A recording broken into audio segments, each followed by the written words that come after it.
Hi folks, and welcome to the More Than Your Labels podcast, where I chat to everybody and anybody who has a neurodiverse condition and those who haven't, and how it either hinders them or helps them. It's their story, their way, warts and all. So let's ditch any label that any of us have been given, and let's stand loud and proud as we are more than any label. So let's get in more onto the conversation. More Than Your Labels, a Facebook group where we talk about mindset, procrastination, where we celebrate all our wins, big and small. See you on the other side, folks. So hi Leah, how are you today? I'm good, thanks, Karen. Thank you so much for asking me to come and talk to you today. Oh, you're most welcome. So, would you like to tell us your story, please? Some things about you, what's going on, and anything that's going on in the future, if you'd like to. Sure. Where to start? Mm. Well, for anyone who doesn't know me, I'm the founder of the I Am ADHD movement, which is an awareness campaign that I started for women with ADHD. I'll probably come back to talk about that a little bit more in a moment because it's really important.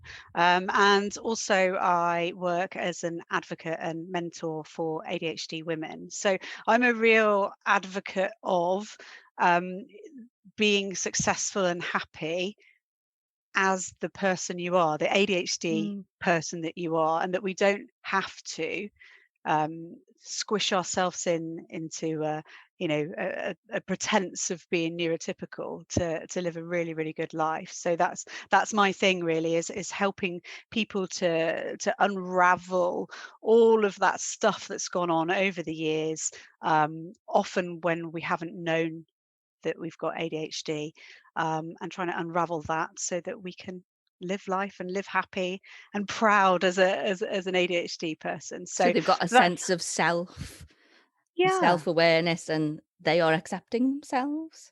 definitely, because I think what happens, and I think this probably goes across the board with with all of the different things that that you talk to people about on this podcast. It's not just ADHD, but I think all of these things, you get these kind of really overt, obvious sort of criticisms of who you are, as well as some that are pretty much under the radar, but they're very much there and we very much feel them. So it's very easy for us to lose touch of what it is that we want, because when you get so many signals throughout your life that who you are is too much or too little, that you're not enough, you're not doing it right, and you, particularly if you don't know why that is, Mm. then we tend to make sense of it by sort of turning it in on ourselves, really, feeling like we're not good enough, that we're not matching up to what we should be. And especially if we've lots of us have this kind of really quite amazing mind, and we've got lots of motivation and ideas and excitement, and yet somehow we don't manage to do as much with it as we'd want to, and it's a real kind of hard thing to marry up. So we tend to end up feeling bad about ourselves, and which then leads us, I guess, into masking and trying to kind of put up this protective front that's not only presenting to the world what they want from us, but it's also almost like a shield and protecting that kind of gentle, slightly wounded part inside of us. I But so do that. That do is me to you? a T. Do you? So Most protecting definitely. yourself. Oh yeah, no one gets close to me. My big shield comes up. No, you're not Uh-huh. getting to know me at all. It's just a thing that I do. Yeah, and it's a safety Yeah. mechanism. It's actually our brains being really quite smart, because historically we would have, our ancestors needed their tribe to stay safe. So all our protective safety mechanisms kick in. And so it's actually, it's a smart strategy, but it isn't always helpful. And it isn't helpful necessarily to take you through your adult life. So Mm. yeah, it's I've forgotten why I started talking about that. I do that all the time, by the way. I do too. Between us, we'll work it Yeah. out somehow, I think, won't Yeah. we? But yeah, and I really love working with. I mean, I work with all sorts of people with ADHD, but I guess my main specialism is women with ADHD, and I love doing that because ADHD women are awesome.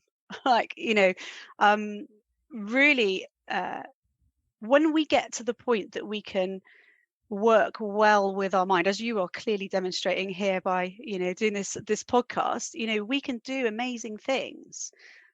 But as I think it was Ned Hallowell that said, it's like having a racing car brain with bicycle brakes, and that's how Oh, it I like feels to me. that. Yeah, we've got that racing car brain. We can do amazing things, but it's just really hard to control it sometimes, and especially if we don't understand what's going on. So anyway, I've gone on to my soapbox a little bit No, there, it's but fine. It's fine. um, yeah, I suppose you wanted to know about me, didn't Yeah. you? As to why I've ended up here, sort Mm. of helping people in the way that I do. So I found out a couple of years ago. I was age 43. A close family member was diagnosed with autism, and female member, and I kind of, on learning about it, realised, hang on a minute, this might be something for me. And cutting a long story short, went to go and get a diagnosis, actually went privately for various reasons. And on the lead up to the appointment, I'd seen, you kind of go searching, don't you? You get on all the forums and, you try and learn about it. And someone had put something out about executive function disorder. And it was actually, I wish I still had it, I should have kept it, but it was a really powerful article where someone was sort of almost writing a letter to their friend, basically saying, I do care, but the reason I'm always late is because I'm having to cope with all these things in the background, and and sometimes I'm so exhausted I can't even make it to come and see you because it's such an effort, and then sometimes it means I just cancel, but I can't tell you why, so Mm. I just make an excuse, and all this stuff, and it just hit me really hard, and I thought, oh my god, that is me, that explains my life. Everybody's always joked about me, like all my friends and people that, family and people who know me, they're always like, oh, Leah will always be late, and she'll be the one that never responds to the when you get the chain letters that go, name this thing that happened or whatever, like it's always Leah's the one that would never respond, and all these kind of things. And it's like, oh, okay, this might be a thing for me. So I emailed the doctor, the consultant that was going to be seeing me, and just said, this might be a thing. Can we look at this as a possibility? And was sent in return some forms, which I now know were the ADHD assessment forms. And that's it, really. So I was diagnosed at my appointment with autism and ADHD, inattentive type predominantly. And it just explains so much for How me. did you feel when you got your diagnosis?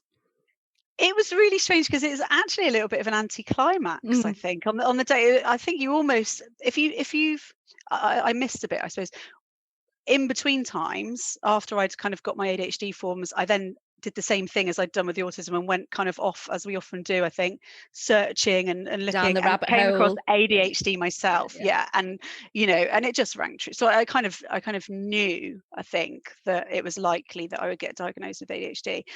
And so when I did, I think, yeah, you've got this kind of expectation it's going to do something in some way, it's going to change something, and it didn't really. So I sort of, I'm not saying anything negative about the person who diagnosed me. They were fantastic, but I think it's just like, oh, okay. And I think if you spend so much time fighting to find an answer, you're putting Mm. all your energy into that. You're not really, I wasn't anyway, acknowledging what that answer means. So I think, it was just very surreal and very weird. And I was really pleased and relieved. And, the label for me was incredibly freeing. But at the same time, what I didn't expect was I got hit by this wall of emotion, sadness Mm. and Yeah. anger and guilt and all sorts of things. Sadness and anger, I think, were probably the main things. Um, because I think, well, there was a couple of things going on. I think I felt a bit of resentment about, Mm, you know, um, I suppose growing up in a time where these things weren't really acknowledged, unless you weren't able to attend a normal school, you didn't get a, a diagnosis of anything, and you were sort of left to your devices a little bit, especially if you didn't speak up and put your head above the parapet, which often I did not. Um, so I felt a bit of resentment and anger around that, but just as well, it was like everything I thought I knew about myself yeah, and my life, yeah, I had to reevaluate. So it wasn't grief as such, because it didn't feel like loss, but it just took away what I thought I knew, if you know what I mean. yeah, And it yeah. took a bit of time for all of that to fall back into place.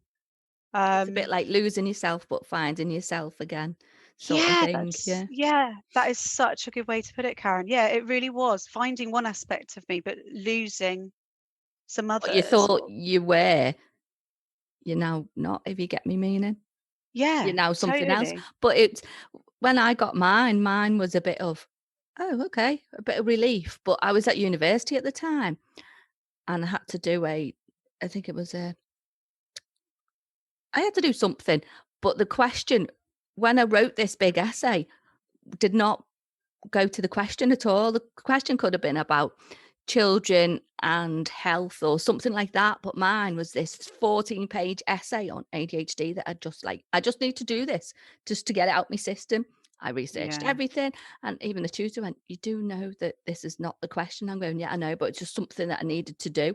She goes, well, I'll just mark it as you've presented as something else. But it was 14 pages long. I must have been down that rabbit hole one hell. I must have been there for a Uh-huh. week or something. Uh-huh. So that's the trouble when you find like a diagnosis or a label. A lot of people don't see themselves as a label or as disabled. There is a big. Sometimes it can disable you, and sometimes it can't. Yeah. But I think society disables us more than anything. Yeah. Yeah. I think obviously my area of expertise and what I talk about a lot is ADHD. So I suppose I'm thinking mainly of that when I'm talking about this. But I feel that there's a lot of confusion out there, not necessarily um, with professionals, but perhaps. But I think a lot of people with ADHD do feel sort of, maybe confused isn't the right word. Maybe it's sort of torn or something like Mm, that. Because, and I guess maybe just speaking from my experience, in some ways I do feel disabled by it, but I also know it's not a disability. mm, Like I know that it's just a different way of approaching the world and experiencing it, and interacting with it. But because the world isn't set up for us, mm. it feels like a disability. It's a bit, I guess it's a bit like, a mermaid on land, isn't it? Yeah, yeah.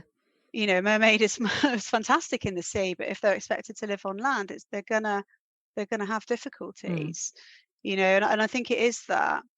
Um, but I think for me, the label and the disability, or the idea of mm. disability, the debate around disability, actually they're separate, I Yeah, yeah, think, yeah.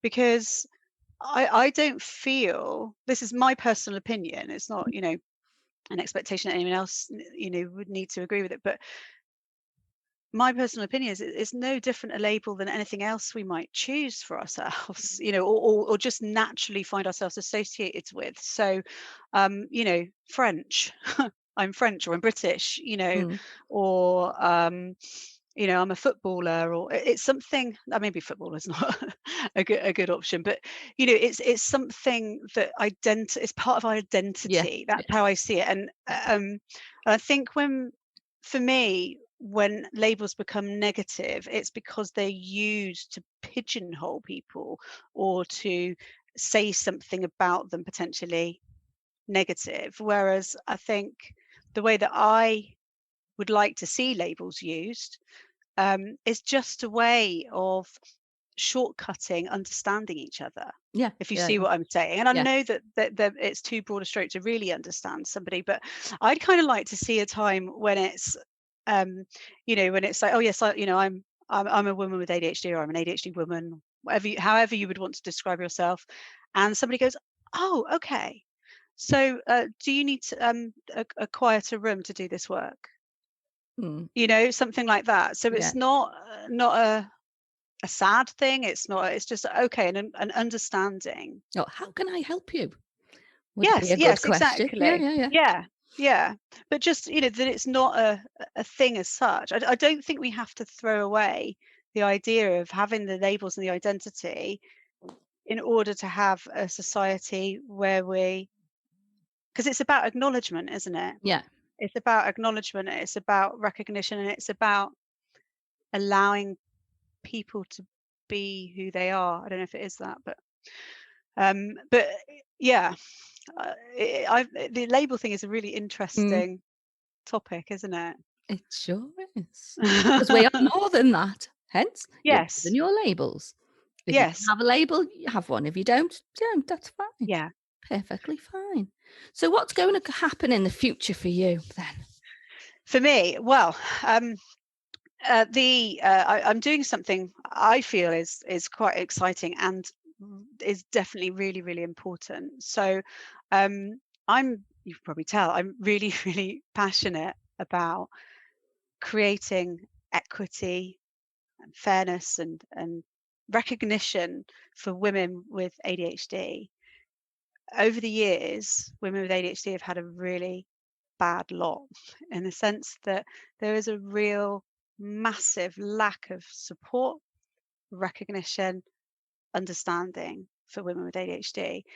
And and even where that recognition and understanding is there, there's very um, there's very little focus on actually how ADHD interplays with being female. So in other words, Mm, there's not very much research that's been specifically done in women. There's not very much support that looks at or that offers something for women relating to our specific situation in the world. That's not a great way of verbalizing that, but as women, as females actually, and I've got to get better at this. I'm naturally saying women because that's how I identify, that's my label. But actually I feel like the issues that as a woman I face, as a woman with ADHD, are also relevant to lots of other people that don't perhaps identify with the label of woman. So I need to get better at saying things in a different way. But certainly for me, anybody who is either perceived by others around them as female, or has been from birth, or identifies as female, is subject to a certain amount of gender bias. Our culture is full of gender bias.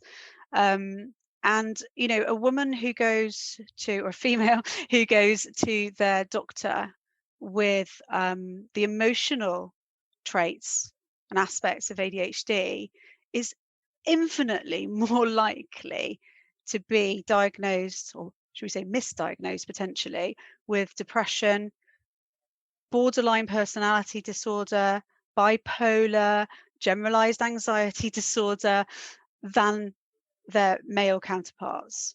And there are lots of reasons for that. But the other thing is, it's also the other side of it. So women in general, females in general, see, I take a while to update my data banks, tend to have a role in society that's expected. So generally speaking, and I know I'm talking in really broad strokes here, and I know not everybody will have this situation, but generally speaking, in a family home, for instance, the woman will take on the majority of caregiver. the cognitive load of that house. And by cognitive load, I mean all the things that need to be thought about in order to make that house run. So, and even if you think about every process that somebody has to think about, I'm just thinking, does everybody in the audience know about ADHD? Maybe we need to talk about that a little bit in a minute. But basically, with ADHD, if you don't know, the ability to process tasks and hold on to tasks, focus, organize, prioritize is much harder for us than somebody who doesn't have ADHD. We absolutely can do it, but we have to put a lot more effort into making it happen, and it's much easier for it to fail. So you look at a woman who's maybe getting her children ready for school. The cognitive load is huge of that. The number of steps and processes, I need to get them up, I need to get myself up, I need to make sure I'm fed, need to make sure they're fed. The dog's vomited on the floor in the kitchen, I need to clean that up, I need to make sure that they've got this for school. You get the point. The cognitive load is absolutely huge. And so That's why I used to collapse after I took the kids to school. I used to just go, as soon as I got home, I went, and have a little snooze, just because I had to. Wiped out. Yeah. Wiped out. And it's not through being weaker in some way, that not being able to cope. It's because you've had to put so much more effort in to make that happen. So anyway, so for women, we've got a cultural and a situational set of circumstances that affect us differently. And so we need specific stuff for us. We need to have research done that's looking specifically at how ADHD affects us, how it impacts our lives, what improves things for us. And there's not much of it out there. And if anybody's kind of thinking out there, well, having trouble organizing, and it's not just that, there is more to it than that, but if anyone's listening to my explanation and thinking, well, having trouble organizing, we all have that sometimes, and well, it's probably okay. Let me tell you, it's not. Very recently, some research came out that looking specifically at attempts of suicide, okay, and it showed that women with ADHD, or in women with ADHD, 24% of us at some point in our lives will attempt suicide. That's nearly 1 in 4.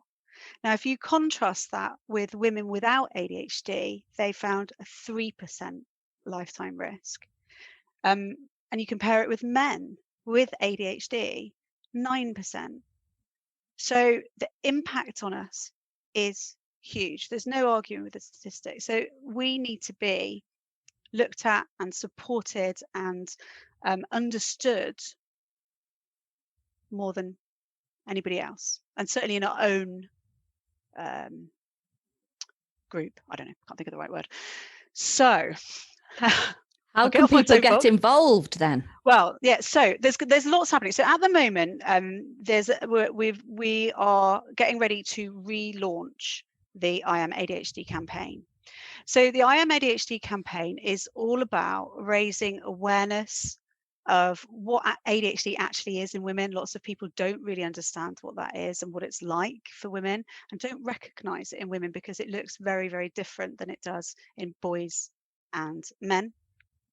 And so it's about raising awareness so that people who have ADHD but don't know it, because there's a huge number of people out there generally actually who have ADHD and don't know it. Nationally, we're looking at about, we think 5 to 10% of adults have ADHD, and they reckon about 80% aren't diagnosed, and that's probably more so in women and females. So raising awareness, talking about our stories, normalizing it. One of the other things is that almost invariably when I speak to a woman with ADHD, they talk about being isolated and how they never get normally to talk to anybody that understands them. And so it's about creating those connections out there. So one way you can join in, if you are somebody with ADHD, male or female, you can share your story, talk about it, pop it on social media, whatever is the right way for you. Just talk to your friends and family and tell them about your experiences. And as a campaign, we've been sharing women's or females' stories of being a person with ADHD, selfies, interviews a bit like this. And what we're going to do is we're going to relaunch on International Women's Day. And should I say this, should I not? I think I should.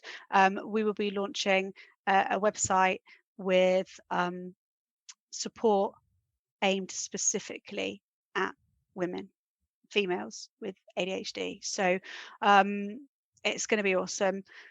And yeah, please just share your stories, get in contact with me. Hopefully, will you be able to put some contact details? Yeah, I can put them in the show get... notes, and I can share it around. So Fantastic. I can put your group into that as well. So. Yeah, because we've got a Facebook group where we talk about how to further the campaign and what needs to happen, and sharing stories with each other and basically supporting each other, which is really nice. But yeah, please do just get involved, talk about your ADHD, and use the hashtag I am ADHD along with it, so that it all connects together. So thanks very much for joining me today. Oh, it's been lovely. Thank you very much for letting me talk so much about a topic that I'm really, really passionate about. It's been fantastic. Thank you.